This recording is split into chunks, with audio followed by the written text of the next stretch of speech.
बने परमात्मा हो, शांति सारे देश में है, देश हो सर्वोदयी, महावीर के संदेश में।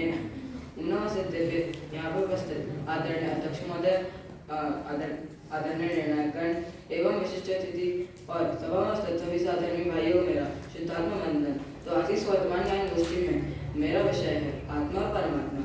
आप सभी को तो यह पता ही होगा कि आत्मा एक जीव तत्व है और हमें इसके बारे में हर जगह पढ़ाया जाता है और हम सभी को यह भी बताया गया होगा कि आत्मा का कोई भेद नहीं होता, पर उपचार से इसके तीन प्रकार बताए गए हैं, जो है बहिरात्मा, अंतरात्मा और परमात्मा। इसमें बहिरात्मा को बताते हुए बताया गया है कि बहिरात्मा मिथ्या दृष्टि होने के कारण प्रथम स्थानार्थी होता है और वह शरीर को एक मानने के कारण मिथ्या दृष्टि है और संसार के भोगों में सुख मानने के कारण मिथ्या दृष्टि है, इसलिए वो प्रथम स्थानार्थी है। अब इसका दूसरा भाग अंतरात्मा, यह मुनि है तथा यह अपने आत्म स्वभाव को समझ रहा है तथा यह चौथे से 12वें स्थानार्थी होते हैं। और परमात्मा 13वें चौथे स्थानार्थी होते हैं और गणस्थानातीत होते हैं। यह अपने आत्मा की शुद्धि करने में बस क्षण दूर है। और अब हम अंतरात्मा के भेद जानेंगे।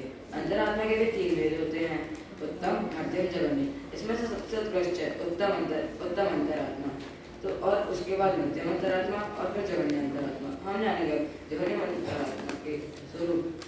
जघन्य अंतरात्मा चौथे गुण स्थानार्थी होती है और उसके बाद मध्यम अंतरात्मा 5वें से 11वें गुण स्थानार्थी होती है और उत्तम अंतरात्मा 12वें गुण स्थानार्थी होती है। और ये साधु, उपाध्याय और आचार्य हैं। अब हम आते हैं परमात्मा के 2 भेद की तरफ।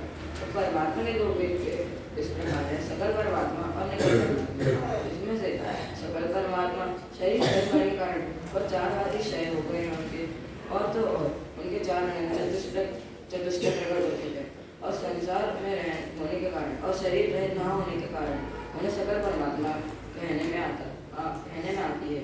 और निकल परमात्मा शरीर रहित होते हैं, अपने 8 कर्मों का क्षय करके सिद्ध पद को प्राप्त किया है, वह निकल परमात्मा है। अब अंत में बस इतना ही कहना चाहूँगा कि आप भी अपने स्वरूप को समझकर परमात्मा पद को प्राप्त करें। इसी मंगल भावना से मैं अपनी वाणी को विराम देता हूँ।